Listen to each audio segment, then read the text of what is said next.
Hello, great people. Nasir El-Rufai, former governor of Kaduna State, has again for the opting time cast aspersion on the presidency of Bola Ahmed Tinubu. Nasir El-Rufai believes that the government of Bola Ahmed Tinubu is not in the right direction in terms of leadership, in terms of governance, both of Nigeria and, of course, the ruling APC. Nasir El-Rufai made the assertion that based on these reasons, he doesn't believe that Bola Ahmed Tinubu deserves a second term. He gave 5 reasons, and we'll be discussing the 5 reasons. We'll be picking them one after the other, and we'll be dissecting it. The extent of El-Rufai's correctness. What is the logic behind El-Rufai's assertion? Is El-Rufai assertion the way it truly is? We'll be dissecting the 5 arguments of El-Rufai as against the government of Bola Ahmed Tinubu. We'll be looking at this and a whole lot more on this episode with your short plug on politics and happenings in the polity, Dr. Omosholadeji. First, we need to look at something, which is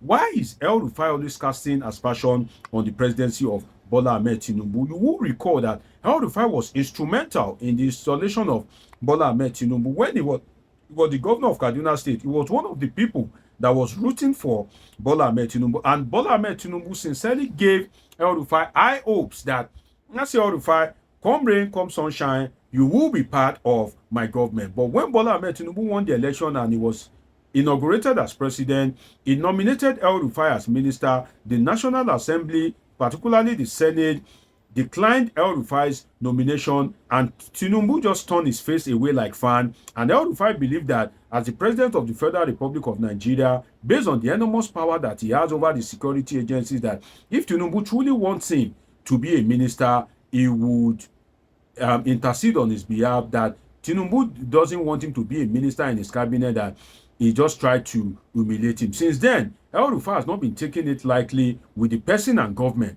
of Bola Ahmed Tinubu. And recently, El-Rufai has been seen with the opposition figures, particularly the Social Democratic Party, SDP. So, why is El-Rufai making this assertion at this point in time? First, we need to look at the hypocrisy of El-Rufai. If El-Rufai has been part of this government, will you be making the argument against the government of Bola Ahmed Tinubu? El-Rufai would have been the assistant wiki of today, whereby he will be singing the praises of the government. He would have been the assistant Festus Keyamo of today, whereby he will be singing the praises of the government. If Bola Ahmed Tinubu had appointed him and he has given him a juicy ministry that it makes him a powerful minister in the cabinet, will El-Rufai come out to condemn the government of Bola Ahmed Tinubu? So that shows the level of hypocrisy of El-Rufai, that he is only crying because the biscuit has been taken away from him. And if in the future, if Bola Ahmed Tinubu decide to rub him on the head and give him something, maybe the same El-Rufai will now come out to be praising the government of Bola Ahmed Tinubu. And like I usually say, we know that the president of Bola Ahmed Tinubu has not performed to expectation. But don't try and clinch with us. No, you are not part of us. We know ourselves. You are not part of the ordinary Nigerians that are suffering in the pain and hardship. You are part of the people that believe that, oh, Bola Ahmed Tinubu, by fire, by force, must be president, even if Nigeria vote for him or not. And if the man had not, sideline you, you will still want him to be president in 2027. So don't try to gain the sympathy of ordinary Nigerians or to now be preaching the statement of ordinary Nigerians. No, you are not an ordinary Nigerian. You are part of the system. You are part of the establishment. Now, the 5 reasons that El-Rufai gave why he thinks that the Bola Ahmed Tinubu presidency should not see the light of the day is he believes that President Bola Ahmed Tinubu is running a one-man show in party and in governance. He said that Bola Ahmed Tinubu has not made sure that the APC hold maybe NEC meeting, caucus meeting at all for a long while, and he believes that that shouldn't be the case, that the party structure is not functioning as it's supposed to function, that Bola Ahmed Tinubu is not making sure that the party run the way it should run so that he can be the utmost beneficiary of it, that Bola Ahmed Tinubu, based on this reason, has been running a one-man show. He also said that in governance, Bola Ahmed Tinubu has been running a one-man show. Well, one cannot argue that because Bola Ahmed Tinubu is not a pushover president, in the sense that Bola Ahmed Tinubu will appoint who he wants to appoint. He wants tax reform bill. He will say, oh yeah, Akpabio. Tinubu will say, oh sorry, Godswill Akpabio. go and change the national anthem. So be it, sir. Yes, my lord. Oh yeah, Godswill Akpabio, take this tax reform bill. I want it to pass. Yes, my lord.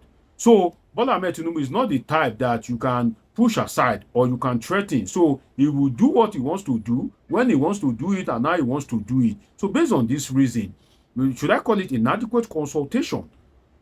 El-Rufai believe that Bola Ahmed Tinubu is running a one-man show. Now, is Bola Ahmed Tinubu truly a one-man show? We can give it to El-Rufai that if you look at the presidency of Bola Ahmed Tinubu, there has been largely inadequate consultation. He removed the first subsidy. There was inadequate consultation in that regard. He removed the subsidy on electricity. Still, there was inadequate consultation in that regard. So the consultation has been less. So can we then say that Bola Ahmed Tinubu is running a one-man show? Yeah, it is more of maybe than maybe not. So we give that to El-Rufai. And El-Rufai says that we have illiterate in government, and that is why things are turning out the way it is for Nigeria. That we have illiterate and semi-illiterate. Well, the question is Bola Ahmed Tinubu an illiterate? Well, we can't say he's an illiterate, but is he educated in the true sense of like education? There have been questions as regards his degree, but all I know is that there is a degree from Chicago State University attached to his name. If somebody graduates from Chicago State University, can we call that person an illiterate? We can't call that person an illiterate in the true sense of it, except if that certificate is fake, and I don't have evidence to that effect. But the truth is that, can we raise the bar in terms of education in Nigeria for the highest office in the land? Yes, of course, because what you need to be president in Nigeria is just a school cert. In fact, you don't even need the degree that Bola Ahmed Tinubu is presenting. All you need is school cert, and you can be president of Nigeria. So truly, largely, we've had sometimes illiterate or semi-illiterate in office as government, and that is why over the years Nigeria has turned out the way it is. Now, El-Rufai, the third point is that he said there's lack of party leadership, and I think we can match that with that of the one-man show as discussed earlier, in the sense that, well, there's no lack of party leadership because Ganduje is the national chairman of the APC, but whether Ganduje is now running the party right, democratically as it should be, is another case entirely. So in terms of party leadership, there's party leadership, but is the party being run right as it's supposed to be? Well, we can say no. So if it is in that context that El-Rufai is coming from, that is now calling that party leadership, we can say that El-Rufai is correct. Now, the fourth argument of El-Rufai is that APC mantra has been abandoned, which is, he stated three things, which is the fight against corruption, the promise to rebuild the economy, and to enhance security. Now, let us look at these three key mantra of the APC. The fight against corruption. The fight against corruption has not been the way Nigerians expected, or the way APC preached about it during the Goodluck Jonathan era. Because if you look at it, there are media reports making the rounds now that when EFCC want to apprehend the impeached Speaker of the Lagos State House of Assembly, Nasir El-Rufai, when he returned from his trip in the United States, that the First Lady, Oluremi Tinubu, allegedly said EFCC should leave him for political reasons, that Obasa is a strong political stalwart in Lagos State, and they don't want any breaks in the ranks of APC in Lagos State, that they want APC to remain united for the purpose of winning election in 2027. So based on that, if you, because of 2027, you are hindering the investigation and the apparent prosecution of Nasir El-Rufai, the impeached speaker or the removed speaker of the Lagos State House of Assembly, then we can say that the fight against corruption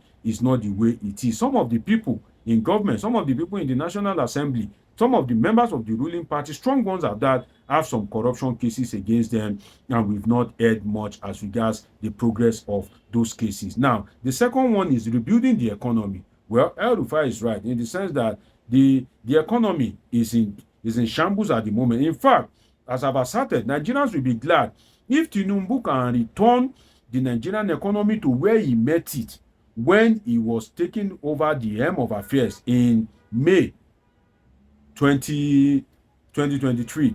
May 29, 2023, Nigeria would be glad Let the price of fuel go back to the way it is. The unemployment figure go back to the way it is. The inflation rate go back to the way it is. Nigerians would be very happy. Then, in terms of enhancing security, has security truly been enhanced? It depends on where you are staying in Nigeria, in the true sense of it. Because if you are staying in the hotbeds of Boko Haram, if you are staying in where bandits are prominent, if you are staying in where Lakurawa is holding sway, you cannot say that security has been enhanced in Nigeria. So it depends on your location. And I leave the answer to that to my fellow politicals to state whether they feel that security has improved based on their location, particularly those that are watching from Nigeria. Now, the fifth argument is that Tinubu is deliberately destroying opposition parties. Well, is that truly the case? It's more of maybe than maybe not. But then why is the opposition party also leaving themselves to be destroyed? And Tinubu too should stop, meddling into the affairs openly or closely in the affairs of the political party so that Nigeria can have a strong and thriving democracy. But then El-Rufai should stop crying because he's part of the establishment. It's been an interesting time with you on this episode of Politing with Dr. Omoshola. Dr. Deji is a political scientist with a PhD in political science. Do want to subscribe, turn on your notification button, catch up with my past videos, and of course, I have great, interesting videos coming your way. Till I see you again, always remember that I love you all sincerely.